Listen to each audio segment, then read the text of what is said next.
Hey, this Life in Tech episode 151. I'm Jason. Still the bad guy. And I'm still TK. And so we were just talking about for I guess this is our New Year's Eve prep show. Yeah, it's the prep show. Our last show of 2019. Now, it's debatable if this is the last show of the decade. Depends on how you count. It's not. Technically, no.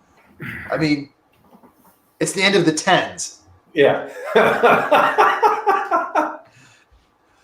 But we were talking about your affinity for all things Apple.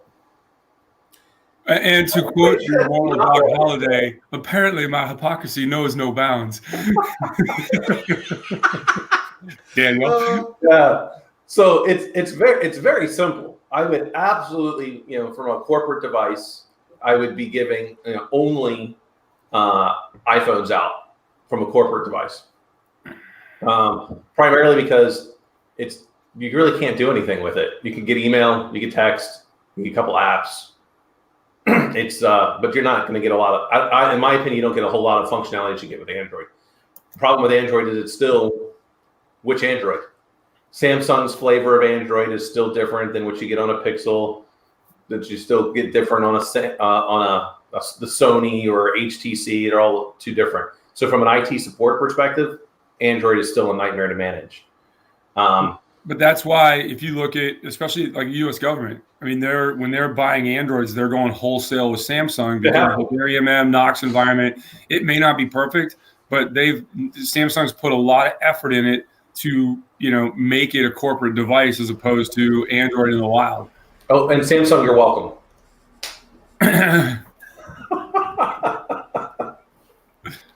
My favorite Android is the OnePlus. Pick one, Yeah. But they're not, what EMM am I going to use? How am I going to do that? How do I segregate? Even like if you remember what Alec Main was doing at Graphite with Spaces. I mean, that's awesome. And we lost Jason's video. I'm still here. I'm just having a camera issue. Keep talking. Uh-oh. Yeah. So, my problem with the OnePlus still, I mean, it's just overpriced. They're at the same price as an iPhone. I can get the Pixel still far cheaper than I can get that OnePlus. What did you pay for your Pixel for? I think it was like $600. Yeah, that's what they've got two versions of the OnePlus 7T right now. The $500, $600, $700 version, and then the $900. It's a McLaren more thing. But I have a OnePlus 7 Pro, and I paid I think $699 for it. Yeah, but then you've got for those guys, Google is kind of starting to make their own apps that are just specific for the Pixel, like their voice, the recorder app is a great example. Right. You can't get that on any of the other ones, which is for those that aren't familiar with it, it's a great app if you need to record and then translate like meetings, or if you're a student, you can record the lecture, and it also puts it into text. It transcribes it. What's that? It transcribes it. Yeah. That's awesome. So Have you seen the live transcription now on? Like I have the live transcription on my Pixel 3 XL. Yeah. Dude, that's fantastic. All right. So Google is starting to make their own apps, and now the folks over there with the XDA developers, they've kind of made it available that you can sideload, but the sideload it doesn't work on the OnePlus. So for whatever reason, the OnePlus folks are doing, it deviates too far away from mainstream Android for whatever reason. Here's the other thing. The one thing that still irritates me and literally, chaps my butt, so to speak, with Android is the phased rollout of upgrades. Right? That how long's Android 10 been out? 3 or 4 months now?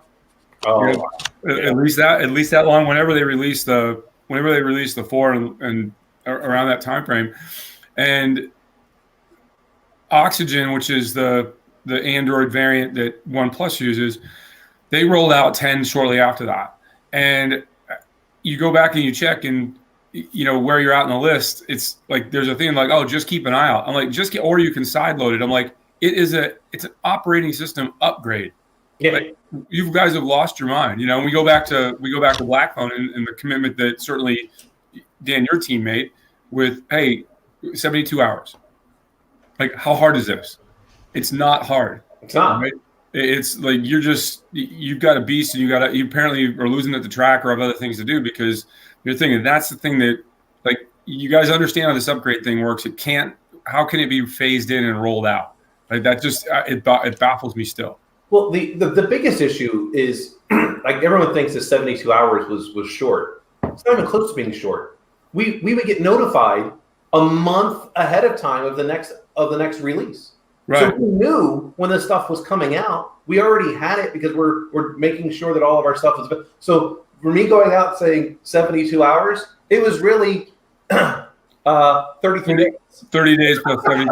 But even on critical bugs and stuff like that. Yeah, right? Yeah, the bugs, yeah. But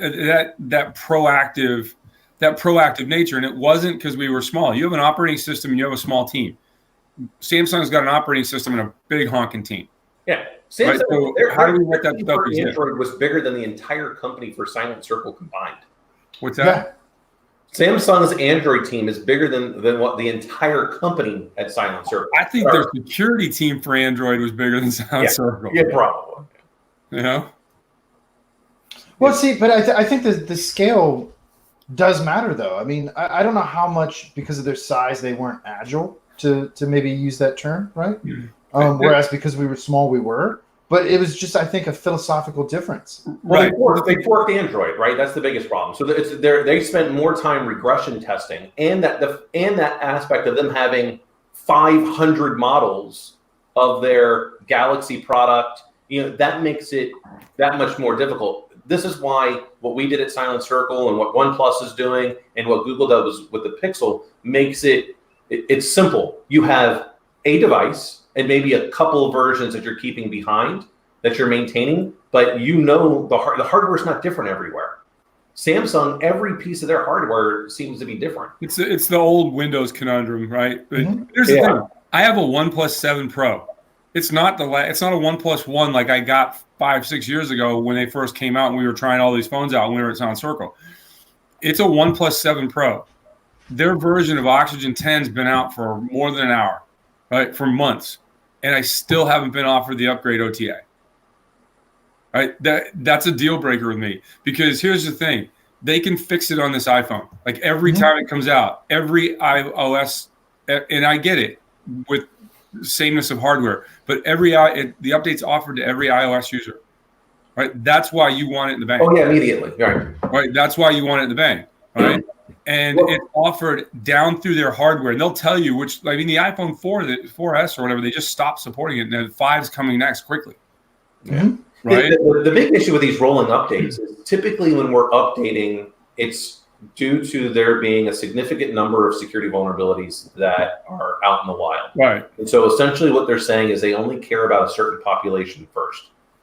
Yeah, the people who bought the latest device. Right. And the latest device is typically not the one that has the highest risk profile because they're already on the newest. Yeah. It's the ones that are older that have baseband and all this other firmware that requires the updating, because that's the one that's got the most vulnerabilities. Well, I think that's a good point, though. They don't have the highest risk profile, but they have the highest sales profile. Right. It's funny because I have a Samsung Galaxy 8 Plus, whatever 8 series, whatever that thing was. And I haven't turned it on in quite a while. Maybe I'll turn it on and see if they're going to offer me 10. Mm-hmm. On the S8? Yeah. You'll probably get a notification 2 days later. Yeah. Yeah. I'll tell you, it's funny because back in the day when you were looking at, if you wanted a big screen or whatever, the only option at the time was the Samsung Notes. Yeah. Right. And I was using the Android all the time back then. This is before I was at Blackbird. And this is before we really got into with our customers, working with them with iOS for a lot of good reasons.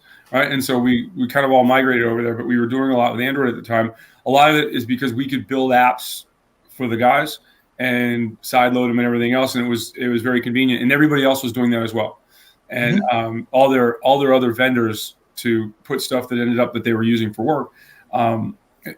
We did it, and I got a note then, and I was at Best Buy before Christmas because there's still some things like I'm not going to buy it at Best Buy generically because it's not even close to the same price point, but I want to go in and touch it and mess with it for a while. Or I was looking for a screen protector for a phone, and they just, while I was there, I was like, oh, let me check out the thing. That Note 10 that's a badass device.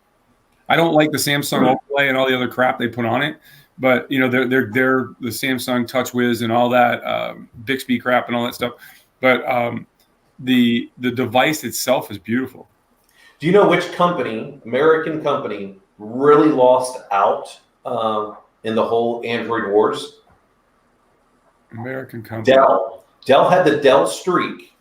I forgot about that. Yeah. So when I was at Fixmo, we were working with them before we were working with Samsung, before Knox came out.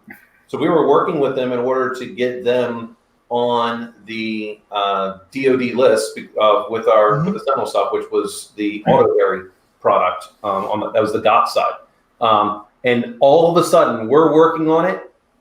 We're literally at WACA, and then the announcement comes out that Dell's killing the Dell streak, and so Major depression set in. Hey, what do you do? We're like, what? Like they didn't tell the federal team. Oops. The Dell federal guys were there. They were going, Are you guys hiring?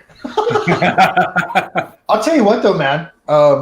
I think I told you guys the new CyberLab I'm building at the university, all Dell servers. Dude, I couldn't be happier with the equipment. It's all the new AMD EPYC Rome 2 chipsets. Yeah. Fast as shit, man. And completely affordable. They're at a low heat. Their heat dissipation is badass and everything on those. Yeah, man. And they're super strong. I've always liked Dell and HP personally. But anyway, and I got this new Dell laptop. It's an XPS 15-inch. Dude, I love it. Did they put the camera back up top? Mm-hmm. That was a deal breaker for me with Dell. I was looking at when I was using a Windows machine for a while just because it was easier and for some of the work stuff I was doing. And I had a Dell XPS 13, but the camera was down at the base, and it always looked like it was looking up your nose while you were talking. And then you had to get the enterprise version of Windows so that when you basically backbook tented the laptop, that it would automatically flip over. Yeah, like they had the auto rotate grayed out until you bought the enterprise version. I was like, what are you guys like? This is why people go apoplectic about Mac about Windows, because like something as simple as being able to auto rotate the screen when you tent the computer is an upgrade. Yeah. Well, the thing I like about Dell too is they certify their hardware to work with mainstream Linux distributions. So I don't run Windows at all anymore. Once IBM bought Red Hat, it's going to become much more mainstream, right? You're going to see Red Hat. I mean, funny enough, Red Hat's already pretty much the mainstream Linux distribution in enterprises. Microsoft bought Canonical. Yeah. Right. So I mean, it's going to be, if you start saying, hey, we want to, if I'm the Fed space, I want to get everybody I know on Linux. It's like, what does my attack surface look like if I put every single user on Ubuntu? Now you'd have, people my age group go apoplectic because it's not Windows and what they've been using. But think about that. Well, that's exactly the experiment that I'm kind of running right now. So because shoestring budget, no one before really had laptops. So I'm starting to give out Chromebooks, but I'm having them remote desktop to their PC back at work. Right. I don't have a VDI out there yet, so virtual desktop infrastructure. I might have that in place later in the year. But if I can get that to work, then I'm literally going to start, because I just got everything's rolled out with a brand new little Dell, little tiny PCs. I will start, when I go to do a VDI, I will get rid of Microsoft, and it'll be nothing but dumb terminals. You want to start do it off the Linux device, and our VDI, you're not getting access to the internet. You just don't. And the thing too, I had a budget, and I can spend it on I can spend a portion of it on licensing, or I can use Linux on my servers and get dump all better that into hardware. hardware, which for me is more important anyway. I mean, Right. Now, Dan, when you did this, do you have them install the Chrome Linux instance that comes with Chrome, and then go that route for their or how do you do that? No, so Microsoft has already in their Chrome interface Android suite. So I'm using the Android Remote Desktop app. Mm-hmm. Oh, So cool. first, what they do is they VPN in. Once they VPN in, I've already, because right now we're talking like 10 people at the moment. So this is just to see, because mainly not a whole lot of people in banking for the most part work past 5 o'clock. I mean, 5 o'clock, and it's, so they're not doing stuff after hours. They slide off the dinosaur and they're done. Yeah, the people that are tend to be working after hours are those that are either, and so like the IT folks, I'm not as really worried about. I mean, they've got Microsoft laptops, but there's others that they're doing work from home. But I've basically said, if you're not VPNing in once a week, I'll take your access away, because clearly then you don't need it. Right. Why exactly? Why provision it? Right. So basically the people who have this right now are the ones that have 24/7 support. So people like in deposit operations where there's a lot of fraud alerts, things like that. You can't do this stuff from an iPad. Like it's just not email work. It's and it still sucks to try to do remote desktop from an iPad to anything. It's just not meant for that. It gets all clunky. But eventually, I mean, I just don't like. I have got it to the point to where right now I'm giving them the Acers. I don't remember what they're like, $279, but most of them wanted a big screen. And with Chromebooks, you either get a big screen and no touch, or you get a small screen with touch. Funny enough, those Acers 15.6-inch whatever work out great. Yeah, they're a good balance. Yeah, exactly. For your viewing pleasure, they're beautiful devices, right? And for anyone, and I'm just waiting for someone to tell me, oh, but I can't do this spreadsheet properly, Leonard. And I'm going to call them a liar, because I do all of my work with the Microsoft Excel for Android app for my MBA. I can do every calculation that is necessary. So I'm waiting for someone to go, oh, I can't do that. With all the mistakes that Microsoft has in it. Yeah. Well, it's come a long way. Well, I mean, remember, was it even a year ago, 2 years ago, maybe, on this show, where I was talking about I still wasn't able to use Linux full time for myself because of a couple edge cases? Dude, that's gone. I've been using Linux nonstop full time, no other operating system, for over a year now. Yeah. And I have zero issues, man. I mean, this lab, I'm using Apache Cloud Stack. Dude, it took me longer to cut the Cat6 cables for the SAN, because I did it myself, than it did to build the servers and install everything and configure it. It's easy as shit, man. It's come so far from what it used to be, where you had to stand there like with Citrix Metaframe and build server by server by server. You know what I mean? And then the registry surgery to get profiles to work and all that bullshit. It's amazing as the amount of people that are in that open source community that are basically all volunteers, which means they're getting paid full time somewhere else, and they're more productive in the time that they're doing for free. Right? I mean, that's the power of people when it comes and looking to do something positive to the world. Their volunteer hours are more productive than what they get paid full time somewhere else for. And it's also the power. It's that case, and it's hard to do it in small companies, but when you get, these big behemoth companies like Google, like Microsoft and everything, to advocate for that 80-20 rule that Google so famously had for years is, and they realized early on that the people that they were really targeting with that 80-20 rule, for those of you who aren't familiar, it's 80% focused on company work, 20% focused on some project that you really are interested in. They get two things. One, they're doing something really good for the tech community that's not generally directly applicable to day-to-day work. But more importantly, you're allowing smart people to think laterally, and that always comes back into the thing. And it goes back to the concept of, we were at Sound Circle, it's like, what are you doing to be great today? Right. Because if you're achieving individual greatness, you're probably really going to help us out.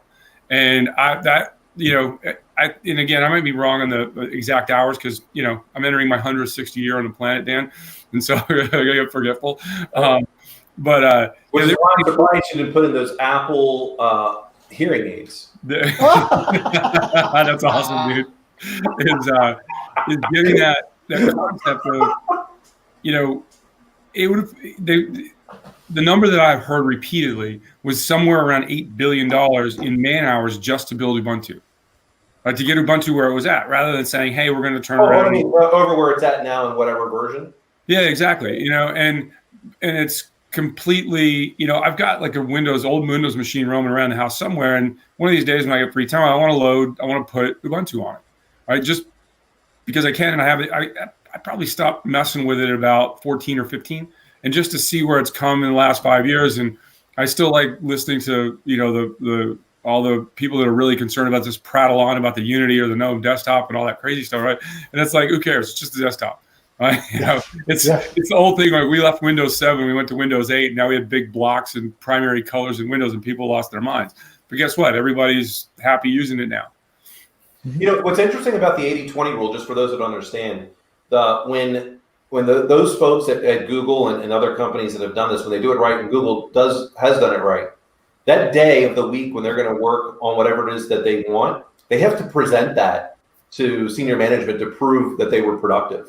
Yeah. So they didn't get to go off and just do something. They actually had to present what they did in that day, which is important because then it holds the accountability aspect and how they're moving the ball forward. Because if you just say, hey, go do whatever, some people take advantage. So there was that accountability aspect, which is great. I'm hoping to get it to that point that I'll be doing those kind of things at the credit union where I'm at. It's first I got to change just we don't have enough resources. I'm like, no one's got enough resources. Flip that. This is what we can produce today. Like right. Who cares? This is what we can produce. It's about what we can create, not what we can't. It's the personal argument of energy, right? That I get up in the morning, I have X amount of energy. I can use that to go so far in a day. If I get trapped in myself and being angry at all these other side little things, kind of like that physics, that force vector, people start tugging at me left and right. I reduce what I can do. So here's the amount of energy you have. Here's the amount of time. Here's the amount of money. Here's what we have. Let's see how far we can take this and not focus our energy on what we can't do and just go, how far can I go? And you might not go as far as you'd like to go, but you're going to go demonstrably further because you're not focusing on what's wrong. You're saying, hey, I'm going to make this right. Yeah, exactly.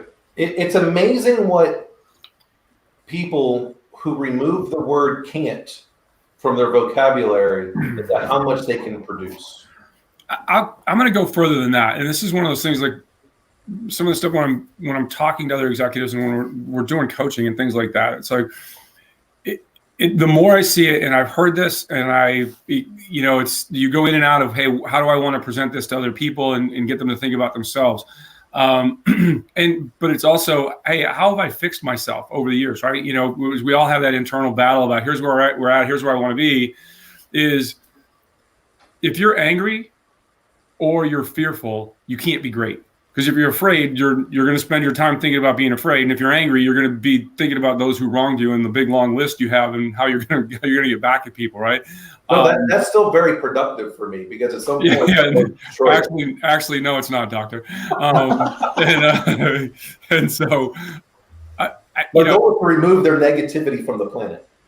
Well, I think as a leader, you have to, right? Because you walk in and people are going to feed off the energy you bring into the space. And so if you're fearful or angry, you can't be successful, right? And I was with a group of executives, and one of them was like, I just can't work with millennials. I'm like, retire, right? Because that's your option. Because the oldest millennial is 34 years old, probably a director or a young VP in your company, right? 126 years younger than you. What's that? 120, yeah, exactly. Actually, let me get my calculator out. That's where I have my age difference now. I don't understand when people say they can't work with millennials. I know. you and I, the three of us, but Dan, directly daily, you and I prove that you can get a massive amount of work and have fun if you get them engaged in what you're doing and why, and understand what motivates them, right? But I tell this people, like, look, you remove fear and anger from your day and you replace it with gratitude, you're on the way. Right? People are like, well, how can you do this? And you guys know, like, that, kind of person that's like, hey, how was I going to change my life a few years ago? Because I wanted to be in a different place. And so I went and did it. Dan, you said, hey, I'm going to go get an MBA because I want to be in a different place and I know where I'm going. Well, I said, I've done all this. Now I want to go internal and make things better for myself, because I knew that was going to change how I could look at the world, more importantly, how the world could look at me and what you could accomplish, right? Speaking of things moving into 2020, because that's originally what we were going to talk to, so I'm subtly dragging that here, by the way, is we're very good at being distracted. And a lot of that distraction is anger and looking at other people with envy, all the range of emotions that you look at other humans with.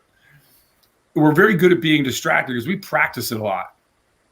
Right? That's what we do. We've got cell phones. We've got things. When you want to get to know somebody, what do? You spend time with them. I mean, how much time? I do a background check on them. What are you talking about? Yeah, I know. But you spent time. How much time have we spent with each other over the years? Not just in this hour, but time together and things like that. When we're in town, we go find each other and we hang out, right? Yeah. And we get to know each other better. How much time do you do that with yourself? And I'm not talking in your car while you're angry at traffic, walking your dog while you're trying not to trip over the lead. I'm talking, just you, just yourself. Because that's actually a great question, because when I was at the place in South Bend, the guys there and the gals would say, hey, Dan, why is it you always seem to be, 4, 5, 6 steps ahead of us? And I said, well, the answer is very simple. How much time do you spend just thinking? Right. Go and close your office door. You're at home. You're not, because even driving is too much of a distraction. It's what you can do to isolate yourself to just think. Right. And they were like, I don't know. I don't really do that at all. And I'm like, well, I tend to spend anywhere from 2 to 3 hours a day just thinking. Right. Different times of the day, right? But it's funny because a lot of times, if you're going to ask somebody to change their behavior, asking them to even give you 30 minutes sometimes in a concentrated effort is hard, because you've spent so much time being distracted and having, Bill, the squirrels coming into your life and running around in your head. Remember we did this I started this at Silent Circle, and I said, hey, I'm going to have my door's always open, and I want you guys to come in and I want to hear all your good ideas. And it wasn't necessarily at the C level. It was down at the junior guy level, when they're highly motivated and they have a lot to offer, but they don't feel they have a place to displace that energy. And one of the guys said, well, how do I know if it's a good idea? Right? Because I said, I want to hear all your good ideas. I don't really want to hear the lane break. We can discuss what good looks like, but I want you to be thoughtful before you walk in the office, because if everybody else is walking in, I'll never have time to do my job. But I want to hear everything. And I used this years and years when I was, back when I was in the Navy, and I said, I want you to walk, before you do this, I want you to walk in, get in front of a mirror, all right? Preferably not at work in the bathroom, because people think you're crazy talking to yourself. But if that's what you want to do, I'm down with that, because I'll defend your actions, because I think it's of value. I want you to look at yourself and out loud, look yourself in the mirror and say it like you're going to tell me. If you look away or you laugh, it's not a good idea yet, because your body, if you're lying to yourself, your body will fight yourself. Sure. And you will be in angst. Right? People are like, oh, I'm stressed out. Well, hey, you're like, hey, I'm doing this, I'm doing that. Well, if you're not really doing that, if it's that, hey, I want to do this, so I'm trying to superimpose that emotion on myself, but I'm not really taking the steps to be there, your body's going to be in conflict, and it's not going to work out, right? So when I looked at this, and I said, and I helped from Eastern thought, help from psychiatry, looking at different ways to say we're going to do this, I started saying I want to have a conversation with myself. A lot of people will call it meditation, right? Yeah. Put the noise canceling headphones on, so when everybody walks out of the house in the morning, you get some silence with outside noise and like that. 5 minutes. I was like, oh wow, look, I got a dust up in that corner and stuff like that, right? And then it went to 10 minutes and so on. And you get to an hour. But to tell people to say, I want you to dedicate an hour to your life, especially when I'm up in front of them or I'm coaching somebody, that's a big ask. So. And I've heard other people say different variations of this, and I think it's totally true, and it's what I've started to do. And it's for me personally, it's completely changed my outlook on where I'm at, where I want to go, and how I want to get there. Do 3 things every morning. Say take about 10 minutes. Sometimes it's 20, sometimes it's 30, but everybody can get 10 minutes together. When you get out of bed, go someplace quiet. I advocate everybody drink a bottle of water, like a liter of water when you first get up, because it's good physically, gets you going. And then I want you to quietly say 3 things you're grateful for, right? Because if you're in gratitude, you can't be angry, all right? Get 3 things you're grateful for. Then talk to yourself about the people in your life that you love and that mean something to you. And then go, here's 3 things I'm going to do today. All of this you have to own, right? It's not just out there looking at it like it's on a bookshelf. You have to own it. And in that way, you, especially with getting things done, you say, hey, this, you lock it in. And I say, hey, it's done. And then I'm on my thing. Metaphorically, Dan, it's like when you walk, we were talking about earlier on, you walk in the room and announce to the crowd, I'm going to get this done, not knowing how you're going to do it. But now you've put it out there. So you've planted your flag in the sand, and you've got to go there and move on with your day. Right. And do that. Right. For me, that's been a huge change. Right. That and having and kind of being able to have my own personal understanding of energy and how it functions in your life. Right. But the science completely backs this up too, by the way. And what's that? The science. Oh yeah, no doubt. Research completely backs this up. Right. People think that being positive in terms of leadership means you're just smile, it'll be okay. No. Nope. That you don't have difficult conversations with people, that you don't, that you're not, critical of actions. What it is about, the delivery of how you're going to get there. And I mean, I have this constant fight with some of my peers because they think, oh, it's just being positive. No, it's about not being a jerk. You don't have, right. You don't have to be a jerk to get my people to do things. We spend all of our lives up until the moment where we come to this conclusion of being taught, no, don't do that. No, you're going to get hurt. No, that's this. No, that's this. No, that's this. And so because we had to evolve, like fire's hot. We don't want our child to go, burn. No, don't go do that. And therefore we remove people's natural ability to want to take risk. And so I give my folks a safe place to take a risk. Right. Right. Exactly. I'm transparent into everything that I do because transparency allows people to comment. And everyone thinks that I just want to, and this is the thing that I tell my people, I'm investing in them in training and certifications. Yes, there's an aspect that I want them to be better, but what I'm doing is I am now making them so marketable in the workplace that this gets back to your point again, I remove their fear of them being wrong because now they've had the training, they had the certification, and they can say with confidence, I don't agree. Right. I don't have yes people, and now they're not fearful of losing their job because they can go get a job anytime. But what you've done over the years, Dan, and kind of watching first close up day to day and then kind of externally is you've articulated, and transparency is the hard part for leaders. Right? Because everybody wants transparency from their people. How do I give how am I transparent? Right? And I always tell people, because I get this all the time. Well, I'm not telling them what the financials of the company. I don't want you to. Right? Unless they're in the finance department, they really need to know that information, right? Right. But even then, the health of the company is important, right? Especially in small companies, because people get fearful that, hey, are we going to make payroll? Are we going to do this? Am I still going to have a job?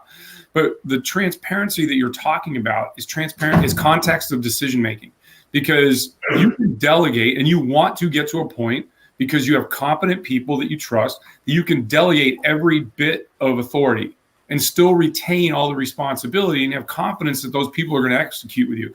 Because that's what you're saying is, hey, I'm going to go out and train the people and everything. It's the old CEO, CFO problem, right? CFO comes to the CEO and says, hey, what if we train all these people and they leave? Well, CEO's good response is, what if I don't train them and they stay? Right. And so what I think you're saying is you don't want to be a rule-based shop. You want to be a standards-based organization. Right. Mm-hmm. Because if I have standards, I don't need rules. And if everybody buys into the standards that I have, it's the old adage like, hey, I got to be at work tomorrow at 8:00, and I've got to be in a meeting. So I'm not going to go out and get all liquored up all night. Why? Because the standard is I show up professional, ready to go, from the leader all the way down to the junior person, and create that buy-in, because now everybody can achieve their individual greatness because they're unafraid to put something out there. And nothing says that you can't goof on somebody in a good-natured way, because how many times you get in a meeting and you say something and 10 minutes later somebody was in a space shot and they say, hey, this would be a really good idea, and it's the same exact thing. Right? Because you're asking people to concentrate for long periods of time in a meeting, which I think is another bad thing.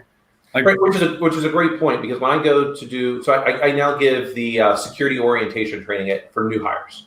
Mm-hmm. And I say, really, you know what? It's very simple. I've got a grandmother that essentially co-signed for my very first technology loan, and then I have a daughter. So don't do anything that you wouldn't want your grandmother or your daughter to know about. Right. And if you go by that, you're going to be perfectly fine here. And here's all the rules that I have to go by. But if you understand, if you're going to go do something, do it on your own time, because we are watching. There's no expectation of privacy, but live by that, and you're not going to have an issue. Right. But again, what did you do? You clearly articulated the rules for the most part to an age group that has been fungible in what they're allowed, what they're allowed to say applies to me.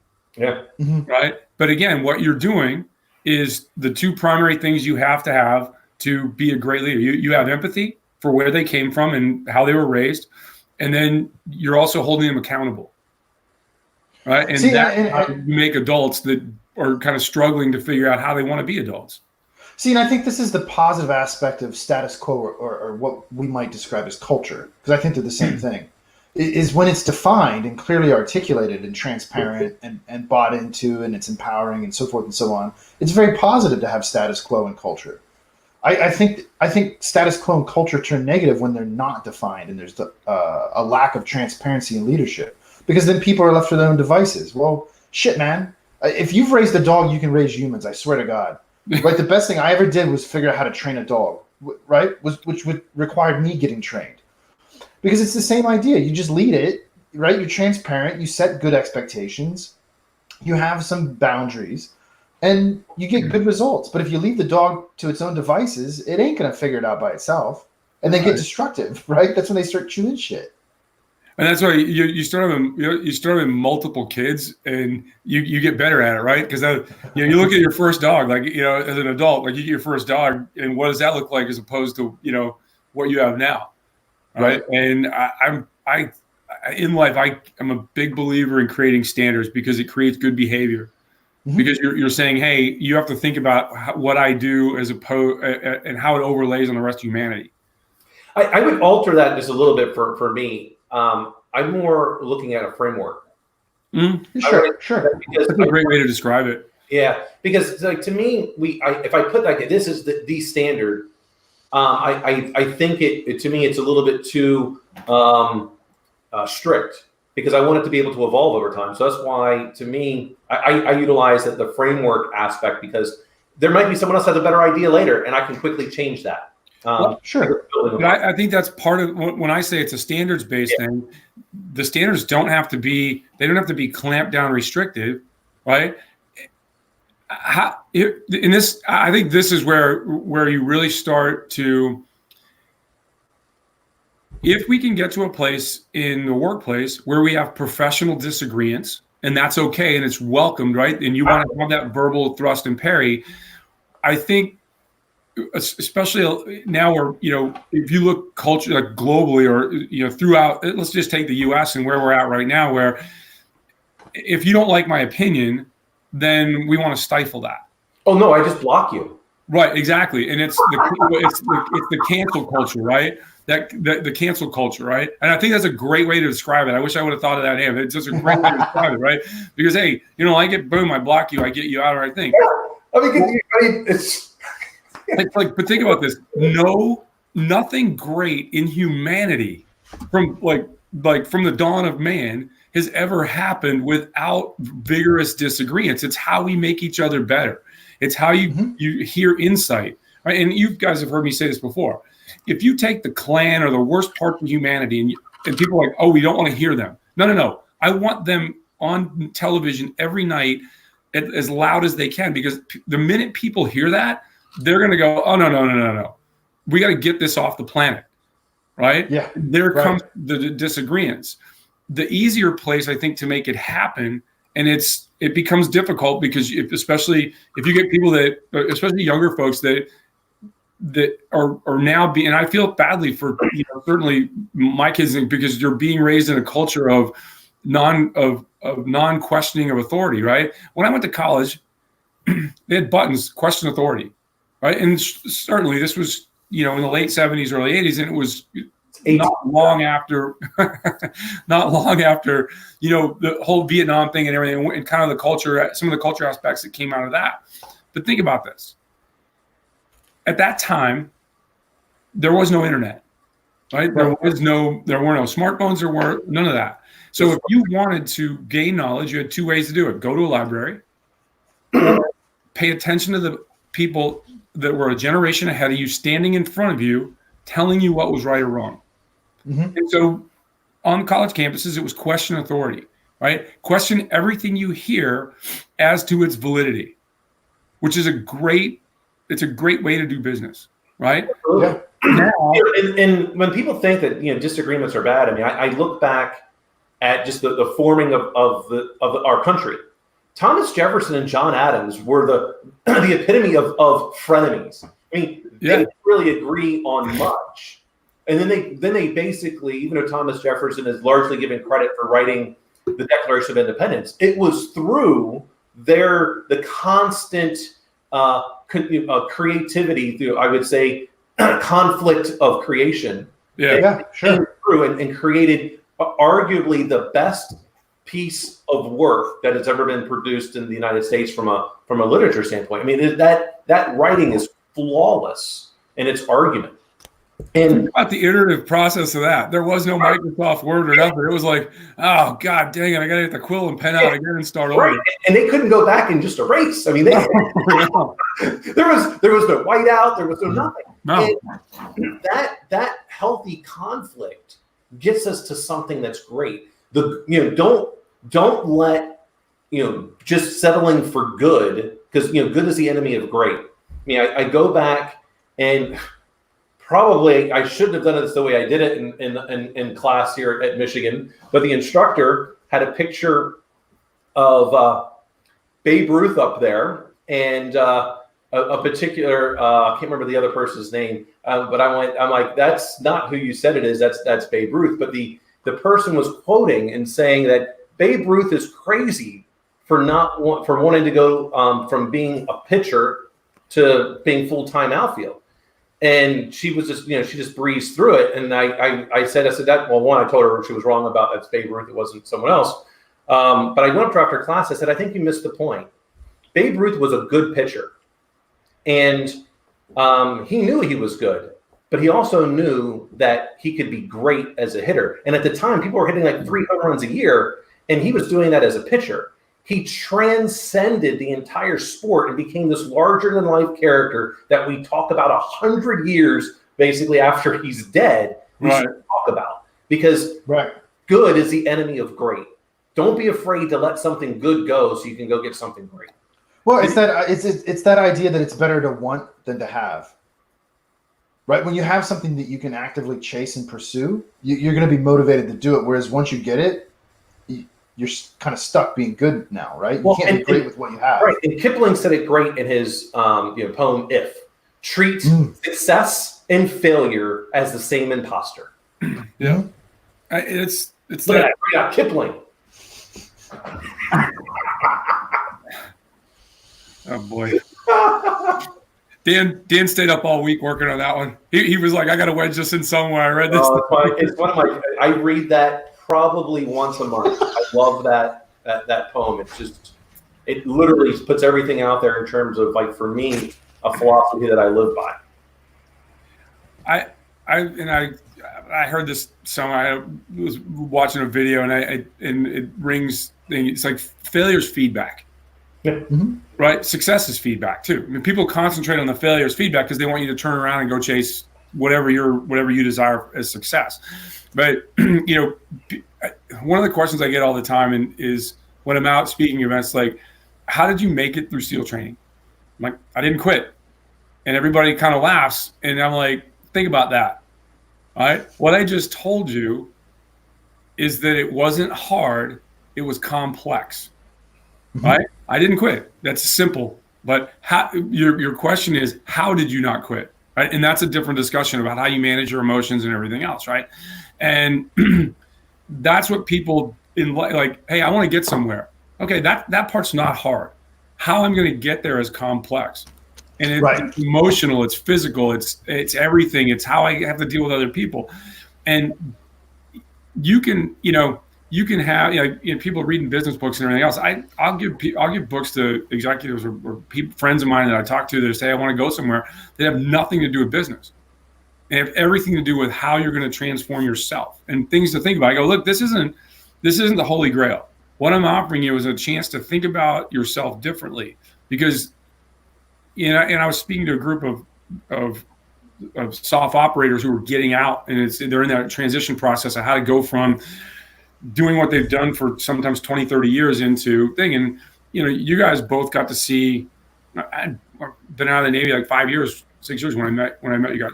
And and I was different than the day I got out. Right. And I'm markedly different than where I'm at now. And, I was telling somebody the other day, they were kind of on how to talk about me in that form of having me on your website. And I said, don't leave with the SEAL thing. And they're like, why? And I'm like, because there's a certain, clownish nature. Like, I've never met a team. I want to meet one. Right. And so I just said, it doesn't translate well, because there's not a human on earth that's going to hire me to do anything because I was a SEAL. Right. Yes. There's things about that experience that'll always transcend and come out, but you want to hire me because I'm a technologist or, technology leader who had been a team rat, right? It's part of the story, the story, right? And one of the things I tell, especially SEALs when they're getting out, is do not, you have to say that's what you did, because you have no other book of business to build, right? You're getting out, and you have to articulate that in a way that people that haven't had that experience can say, okay, I can see how this can fit into my organization. But you don't think an interview, people are seriously considering you for a job necessarily, because you can go, like a lot of guys now, and these are opportunities that weren't available when I retired. And it's one of the reasons I got involved with the Honor Foundation and helping out, was because there's so many opportunities available to these guys right now. It's amazing that they can, while they're deployed, go get an MBA from a quality school, right? Or whatever they want. They can go get grad degrees for whatever they want to do. Traditionally, these guys are getting MBAs, right? And I was like, look, you're going to have a degree, but you have zero experience, right? So everybody knows the flag, where that flag is in the sand with what your knowledge base is, but now you got to go get experience. But a lot of people, if you leave Virginia Beach or San Diego, most humans don't ever meet a team guy. And so think about that when you go into the interview, right? And how do I transition from their desire to just want to talk to me about all things being a SEAL, because there's a curiosity there, to how that experience can help your organization, right? Because I have a point, and I tell these guys all the time, because everybody's like, hey, I've been making X as a team guy, I want to make more. Right? What I tell people, because it was my experience, is go find something you're passionate about. Me, it was technology, and then go find a place to really learn about it. And for me, that was Blackbird in the 5 years I spent there. Because if you don't, the money's not going to matter. Because I have a buddy of mine that he got out and he wanted to get into commercial real estate, and he went to work for a stupidly wealthy guy in Vegas, private aviation, the whole 9 yards, and guy's paying him $250,000 for the past 4 years. Well, the guy still hasn't learned anything about commercial real estate, but now he's been hanging out with the guy, and largely he's his pet team guy, and he travels with him all the time, and that's it. And now he's got probably an alcohol problem, and his family is used to a lifestyle of making $250 million, and he still is not aware of the real estate business. Why? Because he went and said, hey, this is the most money I can make today. And, and those are mistakes that all of us at some time have made, where you come back to it and you say, hey, now how am I going to get passionate about something that I can enjoy doing every day, but get to a point where I'm helping the rest of humanity out? Well, that's absolutely true. I've never taken a job that offered me like the most money. I took the job that was going to offer me the best opportunity for me to grow.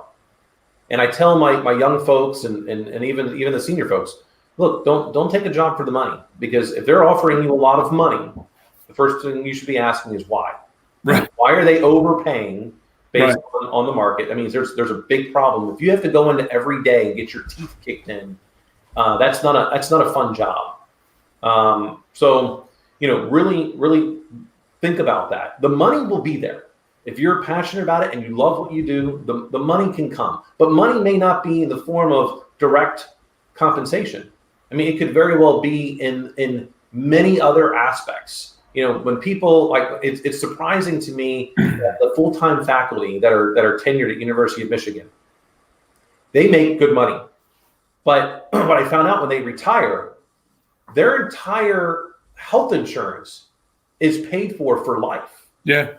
And so whatever they had, him or her and their spouse, health insurance is covered for life. I mean, that type of compensation is almost invaluable. You can't put a price on that, especially with as much as health costs continue to rise. That's what I tell guys when they retire from the military. I go, your big benefit isn't the annuity or the retirement check you get every month. It is affordable, high quality health care for you and your family for the rest of your life. Yeah, I can tell you. So my stepfather had died from ALS. The VA was absolutely amazing. And what they did in terms of how they partnered with Johns Hopkins, the stuff that they wound up getting him during that entire time, from the type of wheelchair, the type of bed, retrofitting a car. I mean, it was absolutely amazing as to what the VA did for him.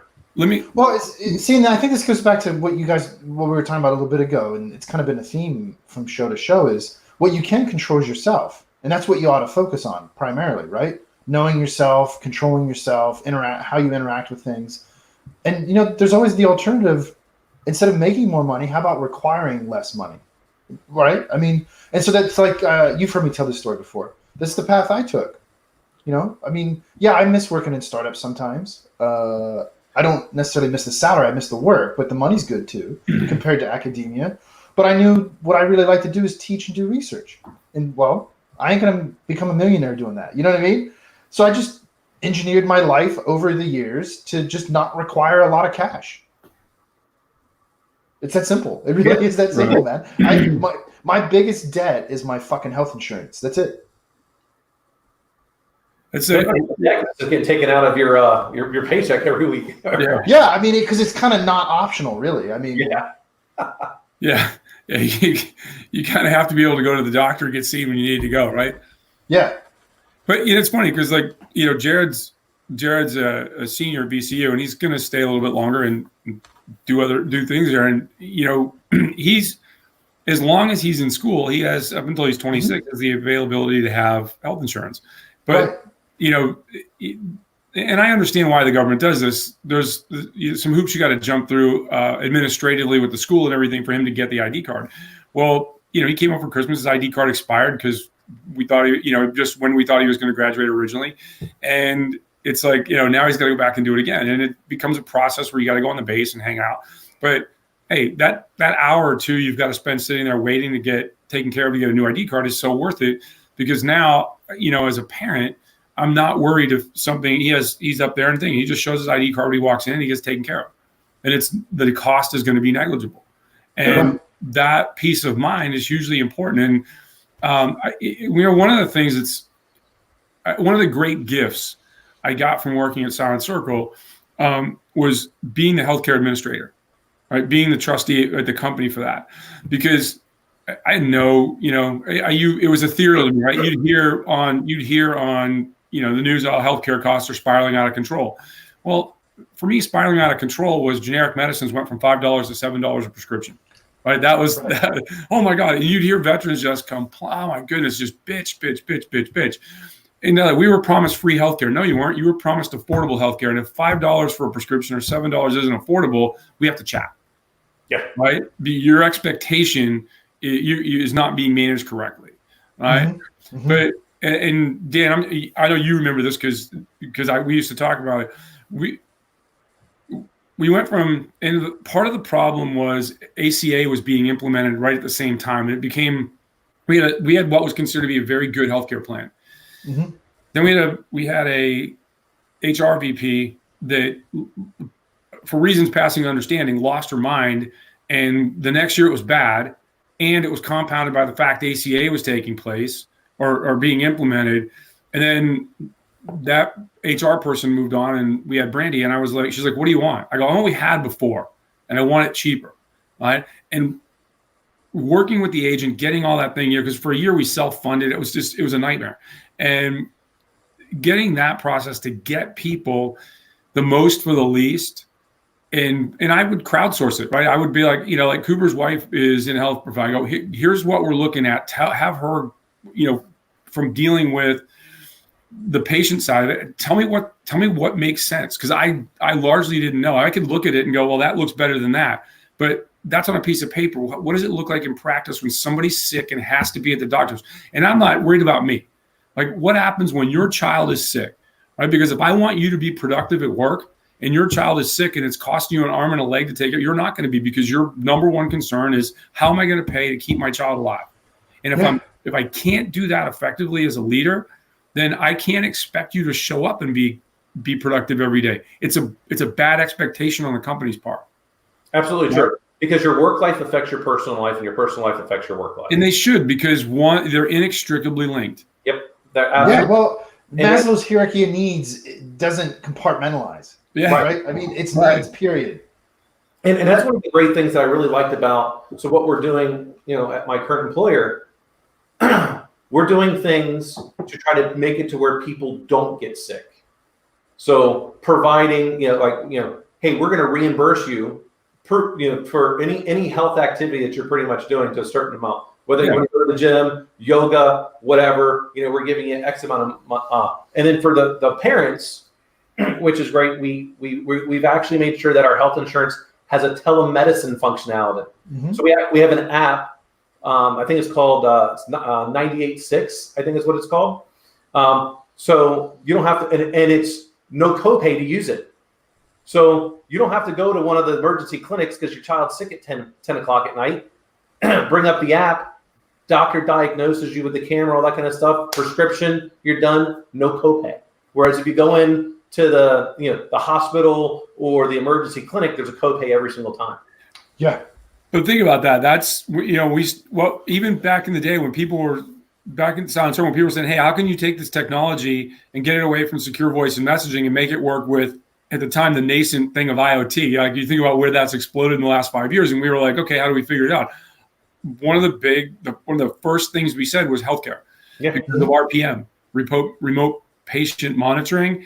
And I had this weird occurrence to be able to talk to the guy who was the former CIO of the Mayo Clinic. Right? And my first question to him, after we had a meeting and like that, and then we're standing around and we're talking, I go, how did you deal with the attack surface that is the Mayo Clinic? Because every world leader, when they get sick, they roll into the Mayo Clinic.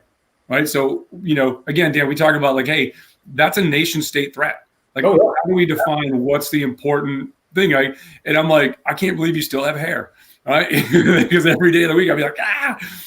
And he was saying that the RPM piece of it is really where they have to do it. Like, because when Cheney became the vice president, he used to have a remote, a touch, Bluetooth enabled pacemaker.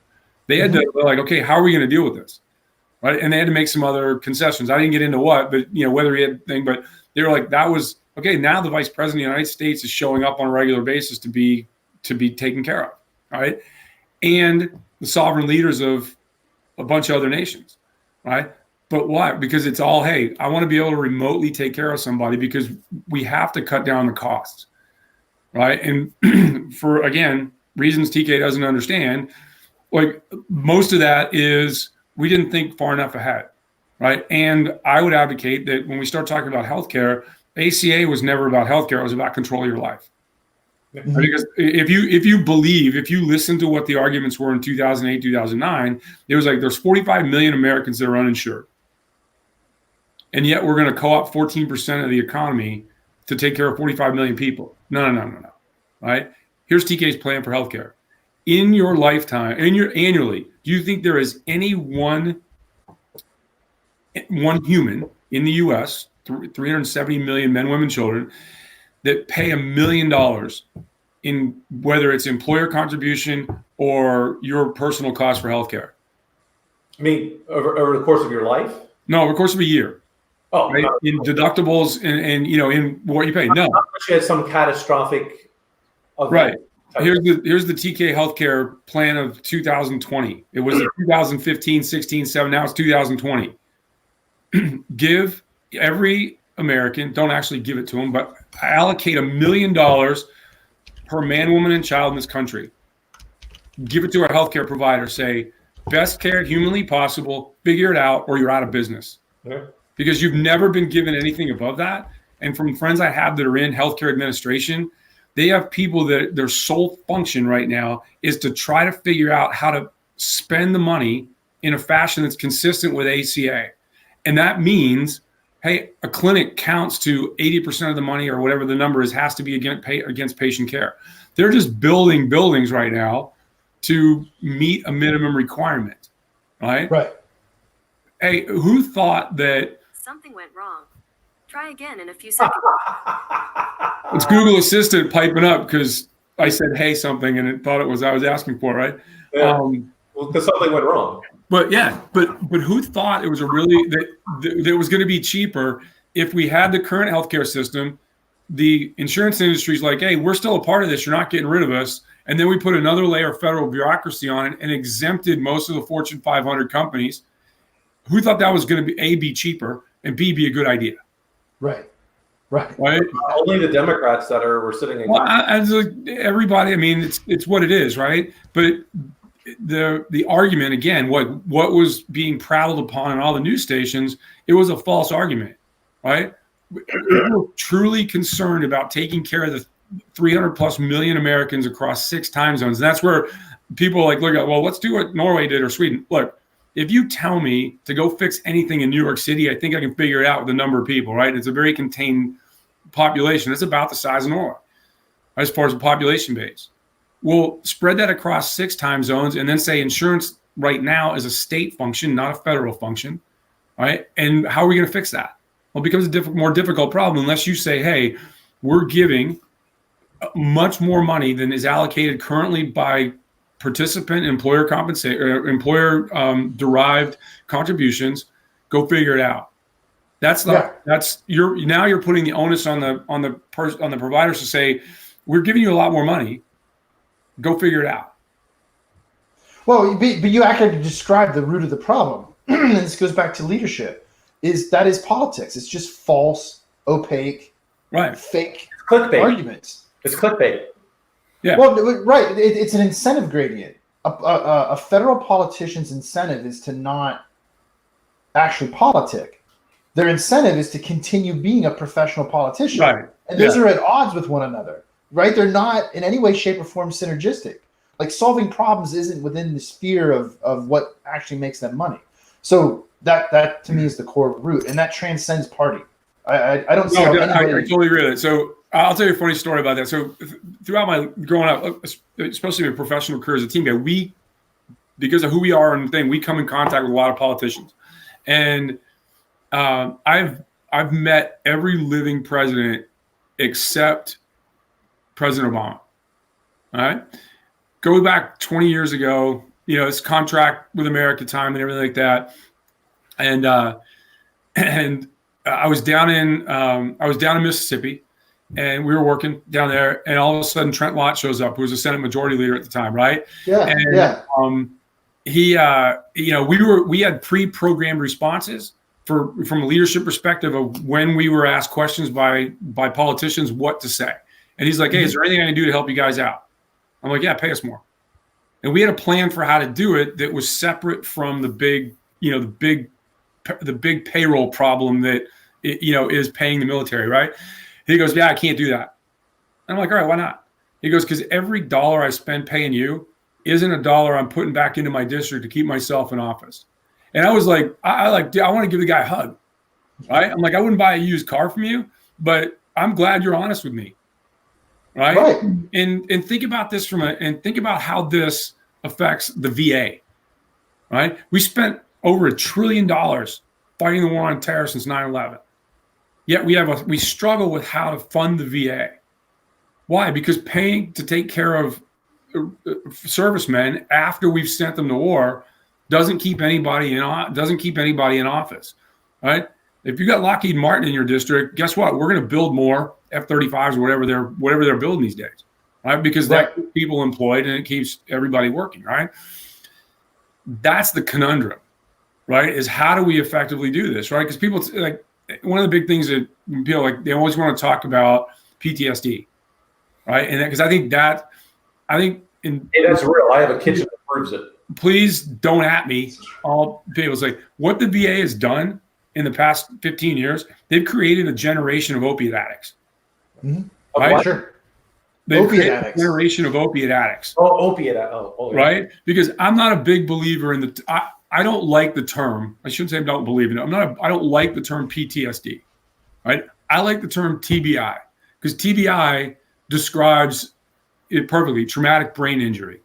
Right? Whether it was concussion from a grenade or you jumped out of an airplane and hit the ground hard and your head hit, and you have repetitive nature of having your brain bucket scrambled a little bit at a time. Right? And to a certain extent, most humans, by the time they're in their 50s, unless they've led a very safe life and haven't fallen off their bicycle as a kid or gotten hit in the head in a fist fight or whatever, everybody's got some measure of TBI. In my mind, PTSD is an excuse to give people opiates. All right. There's a lot of resources that are available to do magnetic resonance, electrostim, and all these, cutting edge treatments on people's brains, but they're expensive. And expensive in air quotes. We're talking, somewhere times $50,000. Put somebody in a brain treatment center or NIAC or all these facilities for a month, and it changes their lives. And I had a friend of mine. He's like, I couldn't. And he was a voracious reader. As an enlisted guy, was going to college in his off time. Then we got him. He went to the PA program, the physician's assistance program, got out, and he's like, I could barely read a book. And this is a really smart, engaging dude that was going to the paramedic program and taking calculus and AP thing and doing really well. And all of a sudden, it started a spiral. He went to I can't remember exactly which one of the programs he went for 30 days. He came back out. And now he's going to Columbia to get his MBA, right? And he's working as an investment bank. I mean, it's not in Michigan, but it's acceptable. He's going to a real school. But my point is that those are because of I don't know how to say it, because of the whole SEAL thing. There's a lot of money available to us through different foundations, and people want to help, right? Yeah. Mm-hmm. And so I've watched it work, right? Hey, let's concentrate and say, hey, when somebody walks through the front door and they're complaining of some measure of TBI, because it manifests itself in a lot of subtle ways. It's not a guy, putting a gun to his head and, while he's liquored up and drugged up and wanting to kill himself, right? That's one extreme. Let's catch that beforehand, right? And that if you're able to do something, like read consistently, be a voracious learner and things like that. And all of a sudden that's taken away from you a little bit at a time. That's where you go into depression. And then that's the spiral that gets that, right? Well, if you had to go ahead, Dan. What you're really describing is that the current industry is looking to essentially fix a symptom and rather than create a solution. Well, opiates are cheap per man or per service member. When I say that, per service member, and taking care of somebody for 30 days, 40 or 60, we let it get so far out of hand, right? But the labor cost is really low with a prescription compared to treatment. Real quick, I'm just curious now. If you had to guess, what's the average age of a retiree? Like, how old were you when you got out? I was 42, just about to turn 43. If they do 20 years, somewhere between 38 and 42, usually. So it'd be fair for me to just roughly estimate the average person exiting a full military career probably has 15, 20 years of working life left in them, given standard retirement age, right? Well, I it's funny. I got out at 20 because I was like, look, if I stay in to 30, I'll be in my 50s already. I'd have been retired for 2 years. I have a buddy of mine. The last guy from my Buds class retired a couple years ago. He did 33 years, and he was, his wife's an attorney. His wife's got her own positive career. And he's like, now I can stay home, be Mr. Mom, and actually get to know my kids. He had kids later, right?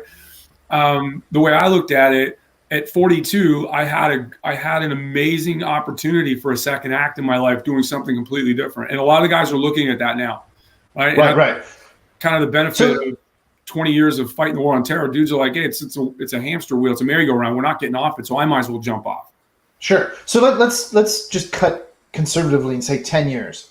Most people have 10 years of working life afterwards, right? And so when I think about this, there's some phenomenal treatments now for TBI, even including stem cell injections. Yep. Phenomenal regrowth of neural tissue, right? Phenomenal. And you're absolutely correct. It absolutely reverses everything the preliminary results show and puts somebody back to where they were, if not slightly better, right? Right. Because of the regeneration. And so let's say that's $100K per person, right? But that's $100K you can amortize. What's that? It's still less than $1 million that TK wants to give us. Well, what I was going to say is, so this, I think people miss the point here is, yes, a prescription is very low labor cost. You just prescribe it once. You're talking about a 10-minute visit, and you're done. Okay. Whereas if you spend $100K per person, let's say it's just standard exit procedure, because you get like this exit procedure right when you're leaving. As part of that, you're just getting this treatment. Fuck it. There's no bullshit. You just get it. And so we're tacking on a $100K per person. Yeah, but you can amortize that over that 10 years of extended productivity in life, let's say, because now you're viewing it at the human level rather than it's this specific little problem that we can just mask with a drug, right? There's a problem with that. Then the pharmaceutical companies don't get recurring revenue. Well, right. So to me, it goes back to, this is my 2020. It's a SaaS model. That's right. This is my 2020 thing is trying to understand more of these incentive gradients that govern these complex systems. Because you're absolutely right. At least in part, that's a huge part of the complexity that we're talking about. It's not you can't reverse TBI. You can. Right. And it doesn't have to be stem cell. You like glutathione supplementation. Right here. Halo Neuro headset. Yeah, that's right. And it, I mean, it's not like, again, it's not hard. It's just complex. That's right. That's right. And here's the other thing too is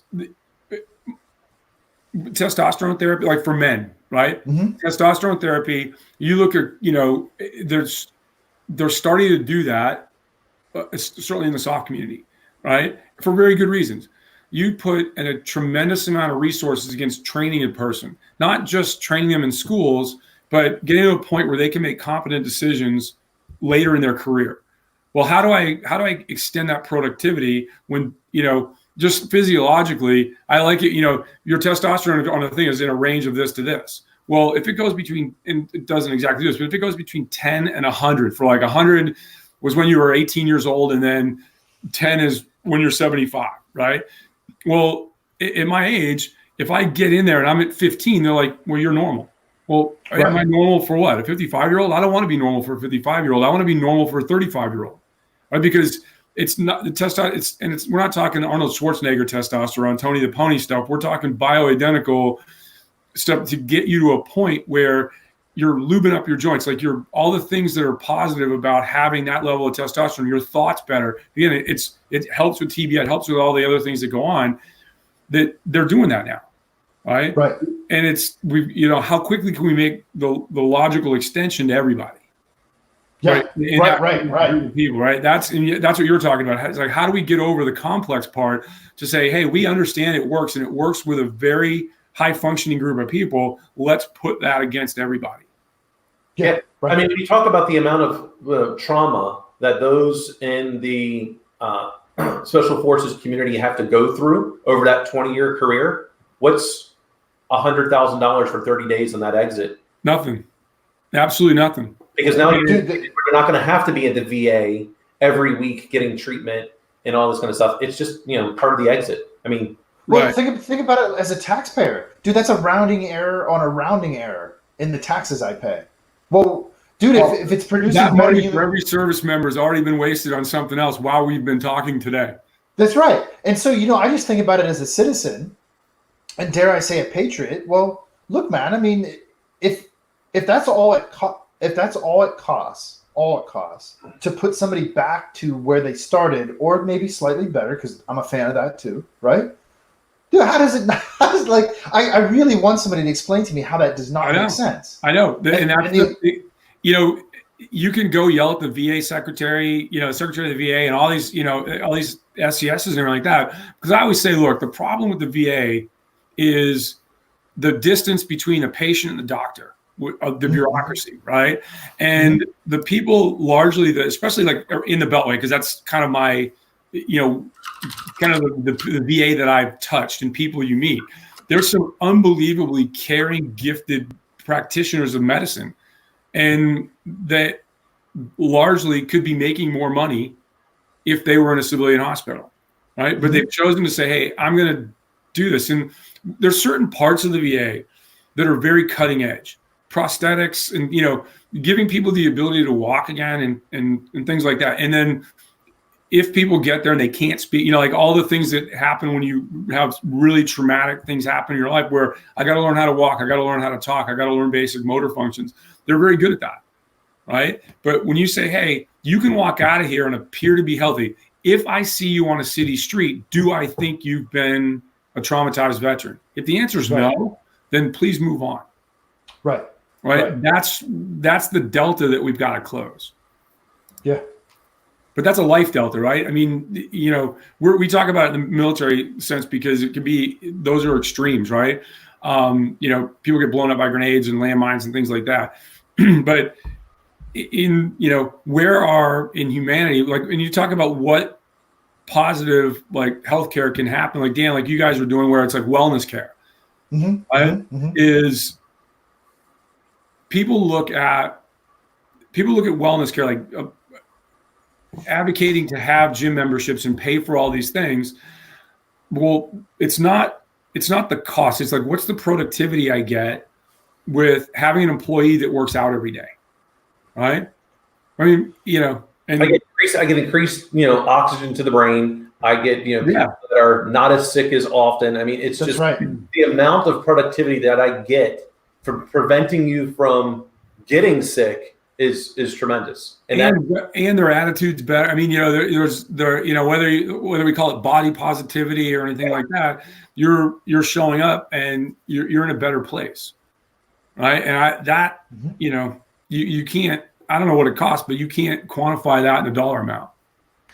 No, and I to kind of cap my thoughts off on that is, sure, the SOC community is a microcosm of a microcosm, but I think the ability to develop solutions there easily get pushed down. I mean, look, I didn't serve, but I played football and I took a lot of micro concussions. Well, that's what I'm saying.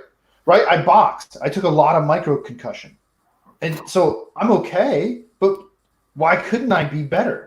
Right? You know what I mean? Yeah. And it's exactly what you're saying. I agree with you, and that's why just thinking about it from a taxpayer, which is kind of, you can twist that and say I'm an investor if you look at it the right way. Right.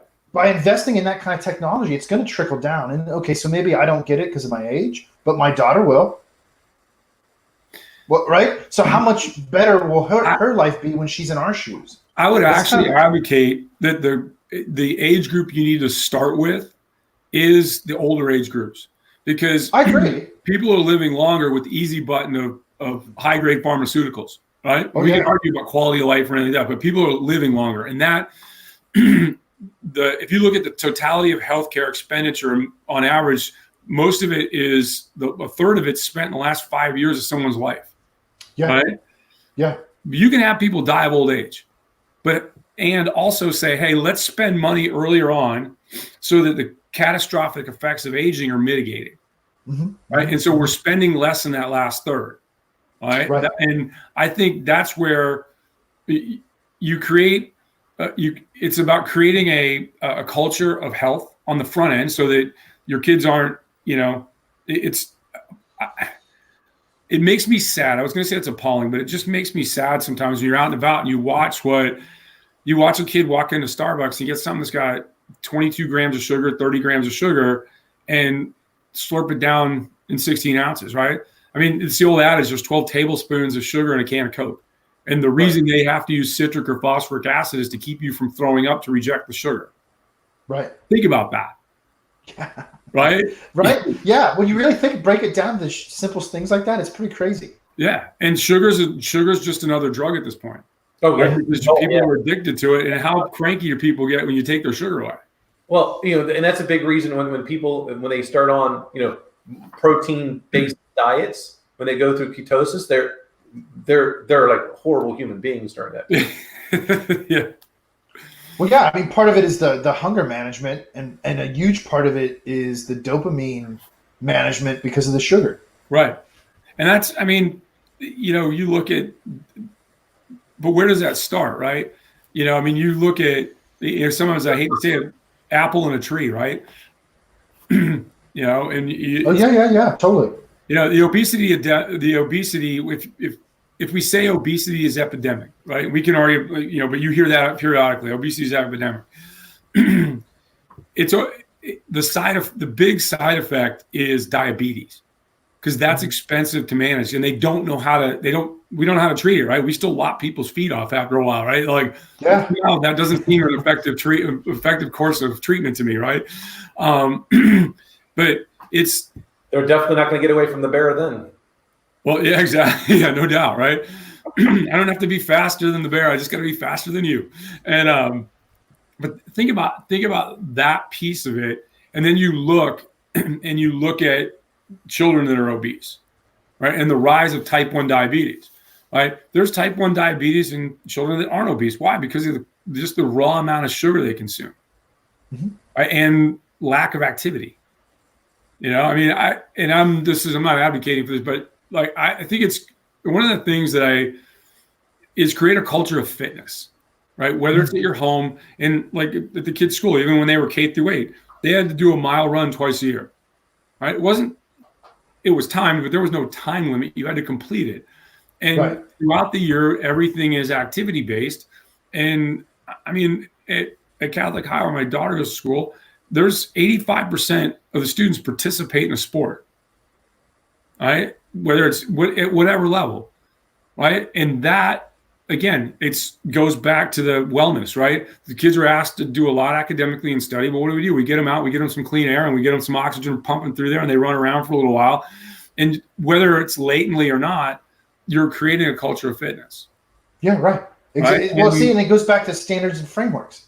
Right. And, I'll raise my hand and go, I've always been good at this? Absolutely not. Right. There's ups and downs where, and most of the times when you're not concentrating on fitness, both either mentally or physically, it goes back to where you're at in your life internally. I'm in a dark place. Yeah, most likely. Right. Or is the shade really, am I sitting in the shade right now, as I like to say? If you're sitting in the shade right now, that puts you in a position to say, F it, I'm not going to care about that.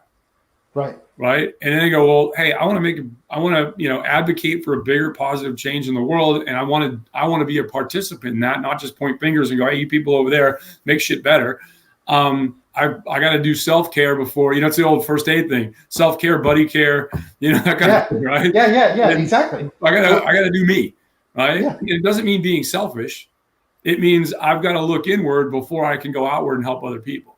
And I think, a lot of times, just going back and forth to events at Catholic, I have to drive past a Chick-fil-A, and I love me some Chick-fil-A, but fried foods are a huge thing. That and a big 32-ounce lemonade. Well, it's absolutely yummy because it's real lemons and water, and a lot of sugar, right? They're growing to be the biggest fast food chain. Why? Because their food is effing yummy and they're polite. Right. But when every Chick-fil-A that I see, they're building a double lane. They're building an interstate drive-through, and they're effective and they're efficient at it. The thing that I love about Chick-fil-A, and this is, so I'll have the kids with me, and I'm like, hey, let's go to Chick-fil-A, but I only ever ask them that on Sundays. Nice. But here's the thing: Yeah. eating Chick-fil-A once in a while, perfect, right? Everything's about moderation, even moderation. All right. Yeah, that's right. That's right. You know where I got that quote from? Moderation's great. You know, everything's good in moderation, even moderation. I heard Kid Rock on an interview one time talk about that. And I was like, dude, what? Like, I mean, yes, I agree with that, but I love the fact that he said, and he talks openly about, like, you know, early on in his career, you know, drinking, partying, doing all that stuff, and then getting up on stage. He's like, I'm in my 40s now. I can't be doing that. Right? If I want to have a long career, right? And we all come to that. Like, and think about your own life. Everybody comes to that. Like, hey, I'm 25 years old. I'm immortal. I'm a rock star. I'm going to be out tearing it up every night and then go to work. Right? Where are you at now? Right? And you take a guy like him. He's doing amazing things in his community where he grew up in Michigan. He built a brewery. He's funding restaurants. He's putting people back to work. Right? And he says to himself, he goes, I need to be clear of head and thought to extend my career, not just so I can make more money, but so I can have a positive effect on the people that I care about, which is where he grew up in Michigan. But think about where he was 25 years ago, where he was out there with American Badass and Cowboy, you know, and all that stuff. But I just, there's people like every now and again, like, hey, moderation's great. Even moderation, in moderation. That's right. Coffee is still on my morning playlist. Mine too. Like when I work out, that's what I like. I've never once listened to a Kid Rock song. What's that? I've never once listened to a Kid Rock song. I tell you what, We all have our flaws. What do you listen to, Justin Bieber? I mean, come on now. Hey, man, it's catchy. Little JB. Think about talk about technology. You know, like the Question Authority. That dude doesn't exist without YouTube. No. Right? No record labels finding that cat in Canada without YouTube. Nope. I still wish they didn't. Well, yeah. It's the old adage, right? Stevie Ray Vaughan dies in a plane crash, and we can't even get that dude to get a speeding ticket. Yeah. You know what I mean? It's like, come on, dude. Nice. Is that bad? I don't know. I don't know what to say now. Well, should we do our predictions next Sunday? Well, why don't we? Aren't we going to do them on New Year's Eve? Well, I mean, when are we having a show between now and then? New Year's Eve. That's what we did last year. We did it on New Year's Eve. Yeah. Do you want to do one on New Year's Eve? Yeah. I will. I can do it. What day? What day of the week is that? Let me look at my calendar. Tuesday. Is it Tuesday? Yeah. You don't have class. I know that, Jason. No, he definitely doesn't have any class. Yeah. I said class, not any class. Hey, man, I got my collar popped up. What are you talking about? That's all the class I need. Yeah, I'm good, man. All right. Anytime. Yeah. What time works for you guys? Hey, America, what time works for you? hey, so are we going to try and get Ken on? I can see if Ken's available, Pete's available. Get Ian. I'll see if Ian's available. We know that cat can't. That cat can barely predict what he's going to do the next hour. We're going there, and there with him. Listen, let me tell you something. If I actually get him on, you got to promise not to give him so much shit that he never comes back. Wait until like the second or the Actually, third you don't have time. to get my promise. You got to get the guy for the Michigan hats promise. Oh no! Listen, just so we're all clear, I'm talking to Dan, and Dan knows it. Everybody that's watching knows it. I'm talking to Dan. Just, please, I'm asking you a favor. Wait until the second or the third time he shows up to really give him shit. Right? That way he's invested, and now like he'll start coming back. I'm gonna get some candy that looks like crowns and be like, "Look, I thought all y'all ate these."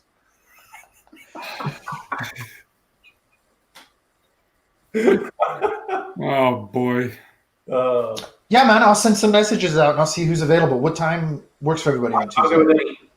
Do you want to do it in the morning? Yeah. Okay. I don't have anything going on that morning, so we can do.